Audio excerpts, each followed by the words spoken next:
Bonjour bande konyoso bolanda kabiso partout dans le monde, vous êtes partout éparpillés, diaspora congolaise aux États-Unis d'Amérique, au niveau de l'Afrique, les Gabon, Zambie, la Tanzanie, partout dans le monde, en Europe, vous êtes des vrais Congolais, bonjour. Les autres limites sont la bino des grandes lignes du raconte du président de la République et les forces spéciales américaines. Fatia Yambaki Bango, lobby dimanche. Mais Yambo était loba information na lingina na remercier bandeko nyoso chaque fois na sala émission batiaka ba commentaire bozo mona ke tozo sala ba émission moko politique tozo sala ka teke à chaque fois tozo lega to bandiko boaka batu mutu tel na États-Unis boye batebele ba benga biso ba conseiller biso yangwana tozo mona ke to tika makamba ko boaka batu wana et deuxièmement batebele ba episa ngaba bia beso le ko ganga raté makambu yo lobaka ils ont vraiment makambu très important tozo na posa to landa yo sérieusement. Pour ce moment, on a des missions na deuxième amuke pour des missions musubiso to salaka et puis ça kanda tant que on a mutazo bima na télévision azolo ba makamba lokuta et batwe ba ko betele maboko et puis ça kanda.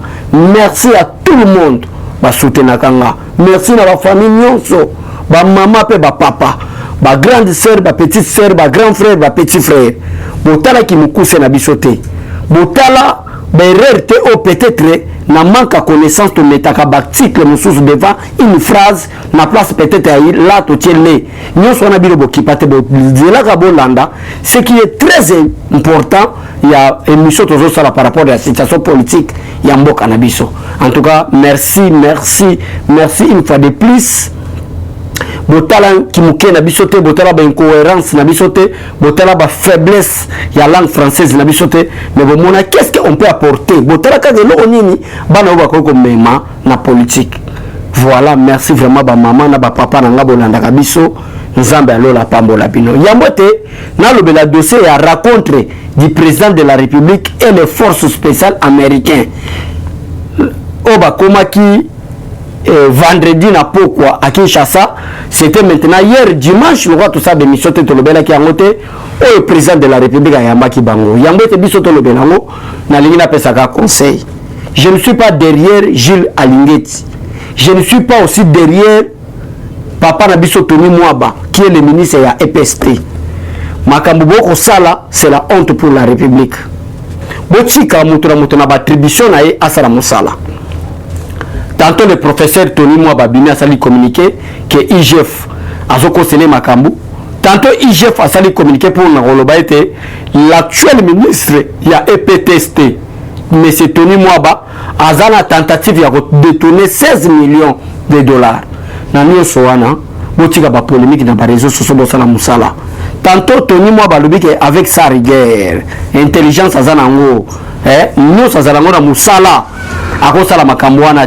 Mais nous avons tous fait confiance à Gilles Alingeti, qui est l'inspecteur général des finances, et nous avons aussi tous fait confiance à Papa Nabiso Tony Mwaba, na Makambo et à Salaki, il y a gratuité et enseignement.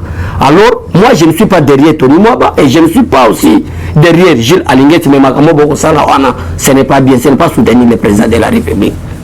Ce n'est pas bien. Botika mutu na portion à responsabilité l'État a PC à servir le peuple congolais à ça la portion nae. Ce qui par exemple Gilles Alingeti albi que non aux années l'intention ya ko de abenyango tentative ya détournement où est le problème à ça la communiquer parce que ngande na zabo fait fati à tout moment peut me nommer peut-être ministre à EPSTP mais quand l'inspecteur général des finances a dit que M. Trésor Lumbu a une tentative de détournement à 16 millions de dollars, et c'est un problème. Il y a une tentative, M. Tony Mwaba, vous êtes aussi maître, vous avez dit propos, vous utilisez la tentative. Où est le problème? Mais pourquoi tu as presse mobimba? Ou soit Moussala Gila ou Azosala, et Zali Mabe, ou soit Moussala Gila Azosala, et Zamalam. Nous sommes tous les Gilles Alingeti est incompétent. Pourquoi tout le monde a créé problème de thé? Vieux Tony Mwaba vient à l'IDPS. Mais à l'IDPS, il va soutenir un individu. Jamais il y a la derrière, peut-être pour accabler $100, accabler $200. Ce n'est pas comme ça l'on peut vivre. Parce que accabler au mot à la TV. Mais c'est Gilles Alingeti qui fait attention. Non. Ah, nous sommes la bateau, une opposition. et ça la bateau bazala en opposition actuellement et ça la bateau bazana pouvoir ba apprécier musala agila lingeti c'est à cause ya musala agila lingeti lelo to robeta tolo ke bato lo ba Nicolas Kazadi pe expertise nango ba expertise bazana ngo na domaine ya finance mbongo baniko kota pe belé na kesa l'état pour na contrôle parce que régime où tu koleka avant biso to kota régime où tu koleka avant Kabila Joseph comme na pouvoir ezaki régime moko boy ezaki servir na mbongo ya contribuable congolais pour bazolango babakango premier bureau deuxième bureau troisième bureau même jusqu'à 20e bureau mais à cause ya rigueur lelo en tout cas peuple congolais to essayer un peu qu'on se dire la vérité en face na régime ya Kabila pendant 18 ans les gens craignaient beaucoup plus non la justice non la police non l'armée mais bato baza kobanga beaucoup plus l'ANR. Mais aujourd'hui c'est le contraire. Batu bako banga anerte, aner sana musala na yo. Batu bako banga roulage te, bako banga la police te. Bazo banga de IGF, Inspection Générale des Finances, à travers son inspecteur général. Bazo banga pour la nuit parce que Congo tondaki na ba détourner rebelle. Batu no tondaki na ba détourner rebelle. To tika, to éviter makambo te, ozo faire vivre famille na yo na mbongo a détournement. C'est la honte, c'est ça mouibi. Ce n'est pas normal. Tata Mukolo Kolo Bamono les gars na TV le bagage français mais vous êtes un voleur. Vous allez expliquer quoi aux enfants? Mais à votre baki que non. Moi je ne suis na tikala ko zalate na sima mout. Et mout mo peut faire ben ah besole to li yango ni no bagate. Botika to faire avancer mboka na biso. To boy lobi mboka na biso comme na ba problème moko bana o bazana biso lelo so to zo indépendance. Pourquoi to betela maboko na ba papa Lumumba? Pourquoi to betela maboko na ba papa Kasavo? Parce que film oba papa na biso bazakozo avant 1960 et senga ki bato makasi bateri mabalo ba non boko nyoko na bato na biso lelo ba kuma bureau national lelo to kuma obetela ba maboko biso pe biso génération actuelle oyo to ko sala bererte que to bebisa lobby bana o biso to sobota lobby baza la esclave ya moi ba pays moko ba o ezana superficie même ya République démocratique du Congo ce n'est pas normal bano ba koyebisa biso mais ba papa na biso bazalaki makambo tango zako ya bazalaki wapi to linga mboka ndeka ba français baloba si tu ne s'occupe pas de la politique mais la politique va s'occuper de tes affaires to linga mboka na biso kozala derrière peut-être Martin Fayulu ou soit kozala derrière Félix Tshisekedi et l'unique koloba te que avoir la haine contre l'un ou l'autre non. C'est la démocratie, la liberté d'expression, le choix d'un individu que n'a choisi Nazarala peut-être na SID, n'a choisi Nazarala peut-être na IDPS, n'a biso tozana IDPS. Peut-être tozali na IDPS, tozali na IDT un jour, Félix Tshisekedi comme chef de l'État. Ça c'est une façon à Rolingamboka. Et ça le lenga Rolingamboka. Attends les États-Unis bateau ba coloniser biso ba Belge, bazala na démocratie na bango opposition pezalaka. Mais tu vois la tête et comme une polémique ozomona talaboy teto lingamboka ngane na zaboy moto nyoso na quelle que soit votre qualité votre rang au salut ma bé concernant la République nous allons vous attaquer sérieusement le roi Mikolo makambo zo le Canada DGM na aéroport andili toko sepelate et nous allons attaquer donc les alaki une façon oyib sa bande koke toza derrière batoté bo soutenir que mboka na biso ke le liboso botika makambo ya haine botika makambo ya jalousie botika makambo ya mabe to tonga mboka na biso peut mboka na biso ekende liboso. Raconte du président Félix Tshisekedi avec les militaires américains ezalaki hier place information to bombelaki bino to solola bino to partager na bino nde yango yo raconte le président Félix Tshisekedi bamuso balobi a violer la constitution. Et ça normal te comme est-ce qu'il y a combien de militaires étrangers baya na mboka oyo bamususu balobi ce n'est pas normal il faut le l'Assemblée nationale non botika bilobe là si vous avez la connaissance en matière te bokota bilobe là ezali accord au président Félix Tshisekedi signé les autres qui ont 2 ans passés donc pour na bateau nous so ba ko landa biso boza partout dans le monde bolinga ki ba maman na biso bazala violer à chaque fois bolinga ki ba papa na biso bazala détruit ba maman na biso violé et tant que maman na biso baza violé pendant 18 ans na une partie à 4 ans Laurent Désiré Kabila tozala ki comme na conseil de sécurité pe ba siéger baza ba grande décision ka to yoka balba non Nations Unies ba bunda kate bo bunda kate mais pourquoi boza maintien de la paix c'est lui qui cherche la paix doit il faut tiens nous engager pour être bunda Non, botika woloba bongo, Monisco ebundaka te. Pendant 4 ans, il y a Laurent Désiré Kabila. 18 ans, il y a Joseph Kabila. Bande on a biso est basali boy. Surtout des femmes, que ce soit femmes mariées ou vous êtes célibataire, violence sexuelle, et ça on les garantit à acheter. Les lois à cause de président Félix Tshisekedi, nous avons eu la paix. La paix est allée. Et comme force spéciale américaine, Baya Fatia Yambabongo dimanche, et comme non. Ça doit passer à l'Assemblée nationale. Président Félix Tshisekedi a violé la Constitution. Nous avons une violation de la Constitution pour quoi? Tozalaki na bino awana Joseph Kabila. Donc ceux qui connaissent vraiment un état. C'est lui Kabila a géré Mboka. La non-organisation des élections au Kabila célébration en 2016. Et ça conformément à l'article 165 de la Constitution, on devrait arrêter Kabila. Parce que Kabila n'avait pas organisé les élections. Alors ça l'organisation. Et c'est un article de mon côté à la Constitution qui s'en soit expert. Bayoko Bima Awa. Mais expliquer conformément à tel article, s'il n'y avait pas de moyens financiers, Kabila n'a pas de non! Tant que la scène city disposition pour les Arakité. Botier Kabila viole la Constitution volontairement. Personne n'en parlait. Et comme il y a président Félix Tshisekedi pour assurer la paix à l'est de la République démocratique du Congo, paix totale parce que nous sommes en 2022. Pour Yokata Mouta, consolider l'ISA Sezokisinga. Donc, paix durable. Vous comprenez que les gens dans Nabino, les gens qui copent Nabino au moment où nos mamans sont violées, nos papas sont massacrés.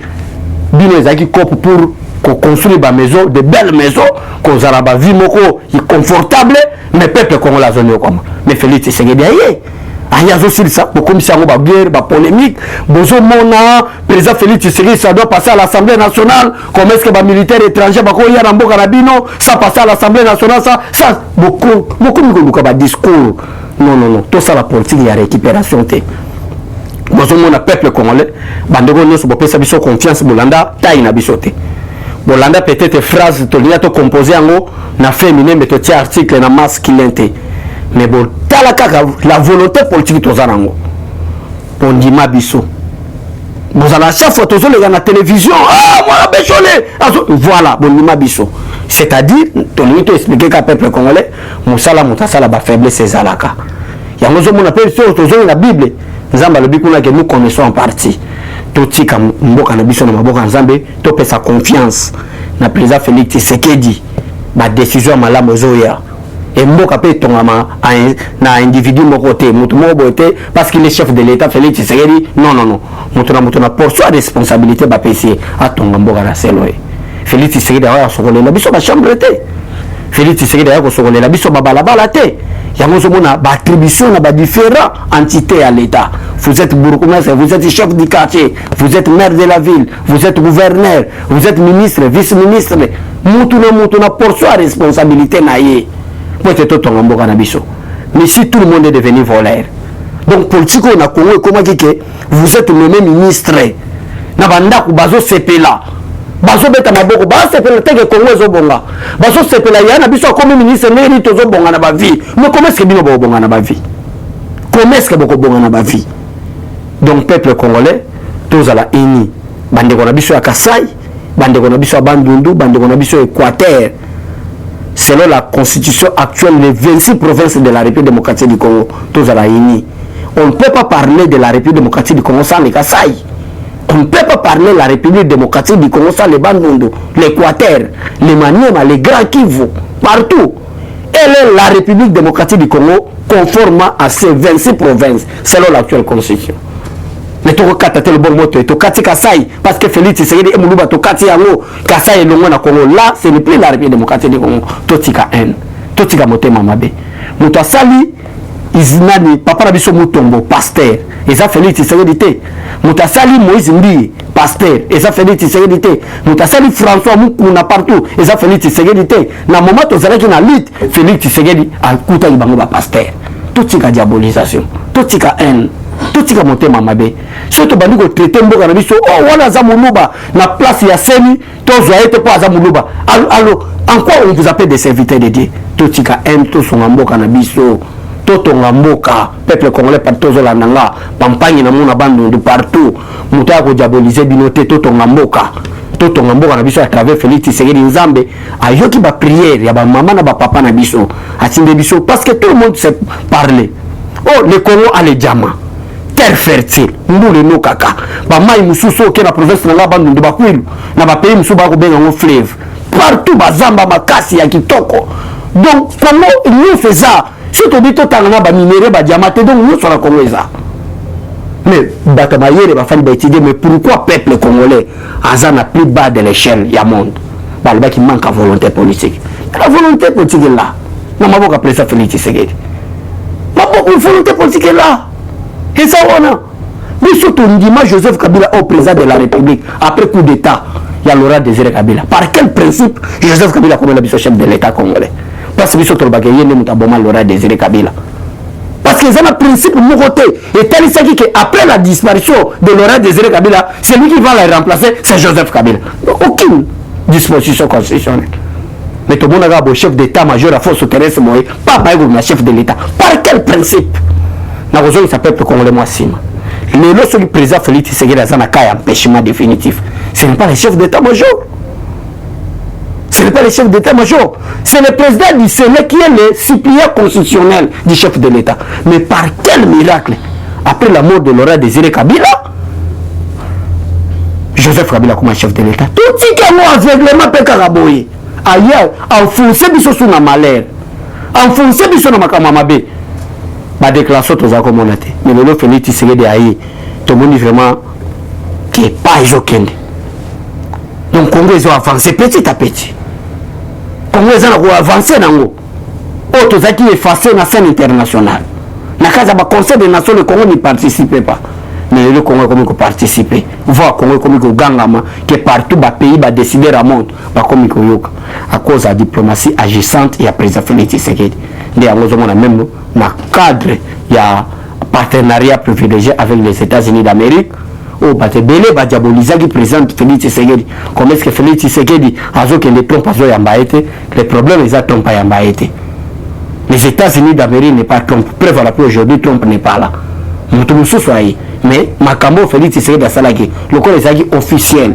mais nous fouillons dans comme comment soutenir le président Félix Tshisekedi les Américains commencent à envoyer département militaire pour attaquer de tous les terroristes au Bazana Kacha République démocratique du Congo donc merci na bandone sur Bazaro Landa biso merci Mandeko Ransi peuple au bapé sa biso confiance bolanda batote bozomona que lelo to beti face à la caméra parce que tu quelque part tu as des gouvernements azalité tu as sur le peuple congolais tout l'ingamboka na biso vous avez multimilliardaires vous avez des immeubles bambongo ebele na banque na États-Unis Europe partout dans le monde mais yeba malamu que vous êtes étrangers un jour ba français ba belge ba américain ba se décider on ne ça corps étranger na mboka na biso alongo ko tikango o menango na mapeko ya wate to tonga mboka na biso kende liboso au moment na bino moke bana na biso ba koya ba ko produire peut-être au salate que ba papa na biso ba sala musala merci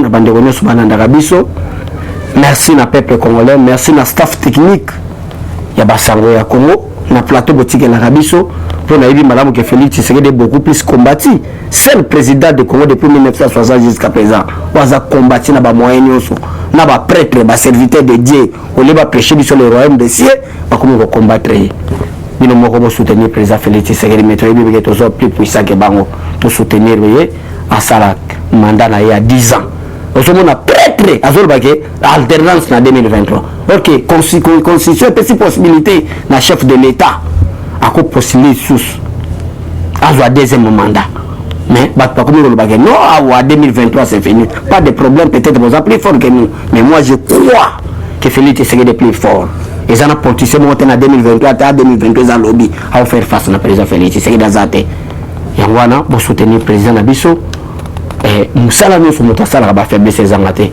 pour soutenir président Félix Tshisekedi à 10 ans na pété biso les anglatés que tout que nous comité laïque to banda ça va marcher pour une organisation des élections donc après élection à président Félix Tshisekedi en 2023 bon il va déjà de faire naï et banda ça sauter to Congo ezangi mbongo ça la élection ou to kende accord dialogue té élection donc fatia to tika biso vraiment Congo vraiment na système de démocratie état de droit fanda. Merci à tout le monde, merci à Bandegone sur les États-Unis, France, Belgique. Pourquoi pas Bandegone na Lualaba et pas maman Fifi Masuka Zali. Bino boko benga na Lubumbashi be étudiant Lubumbashi pour après ça biso botelema. À l'époque battu ça banga be étudiant. babanga bino nzamba pambola biso nyonso tomonana prochainement. Merci. Eshima, votre magazine qui bat au rythme de l'actualité. Retrouvez la nouvelle édition. Exclusivité, Barnabé Mwakadi, les recordmen des chiffres. Jamais la forte mobilisation des recettes et les performances de la Direction générale des impôts n'ont défrayé la chronique comme c'est le cas maintenant. Des exploits jamais réalisés sont atteints depuis la nomination du nouveau directeur général Barnabé Mwakadi Mwamba. Classé meilleur élève par l'inspection générale des finances en mobilisant 1100 milliards de francs congolais pour le mois d'avril, le directeur général Barnabé Mwakadi a sorti les grands jeux en mettant en pratique ses 27 ans de carrière au sein de la DGI. Il connaît les secrets des chiffres. En un an, plusieurs avancées sont réalisées. La traçabilité de recettes grâce à la numérisation et la digitalisation de la procédure des déclarations et paiements d'impôts, l'amélioration, les renforcements de capacités humaines et institutionnelles, la lutte contre la fraude fiscale. Le directeur général de la DGI, Barnabé Mwakadi Mwamba, veut répondre au mieux à la vision du chef de l'État Félix Tshisekedi grâce à une gestion orthodoxe. Focus, José Mpanda, blanc comme neige. Interpellé par l'Assemblée nationale, le ministre de la Recherche scientifique et innovation technologique a réussi à démontrer le réel problème de l'observatoire volcanique de Goma, mais également la nécessité pour l'exécutif et l'autorité budgétaire d'accorder à la recherche scientifique la place qu'elle mérite sur le plan budgétaire. Parité de Joseph Kasavubu à Félix Tshisekedi, les premières dames et les rôles prépondérants. Nation, Bukanga Lonzo, quelle suite après les refus de la levée d'immunité du Sénat? Enquête, l'Office congolais des contrôles se perd dans sa mission. Et Shima revient sur l'histoire des leaders africains assassinés, les forces et faiblesses de la RDC dans ses relations internationales. Culture, rituels et coutumes des Bashi. Retrouvez l'intégralité du magazine Eshima dans les kiosques. Eshima Magazine, un nouveau standard d'information.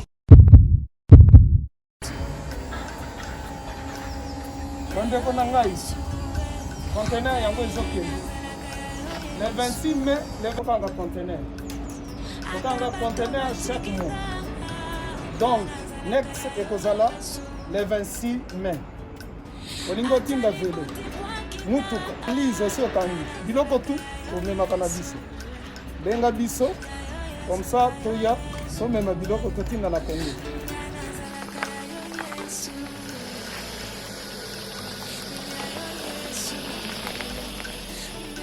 Bandeko kari yango oyo touti kozongo ezokende Kinshasa. Ozana mutuka pesa biso ezoke. Merci. Le 26 mai, mosusu okwende. Il y a 2021 otozana ngo. Donc tosala ka chaque mois. Oza besoin na carton benga biso. Biso munene yango. Moyenne yango. Boko mo. O moyenne. Yango. Na carton na biso ya muke. Dans 3 dimensions. Onyo solingo tinda benga biso tozozwa ba vélo, tozozwa ba valise, mituka tozozwa. Donc eloko tout tozomema na Kinshasa. Merci beaucoup. Mutuka, vélo, salon, biloko andako, biloko tout tozomema. Donc vous hésitez que benga biso tozala na pona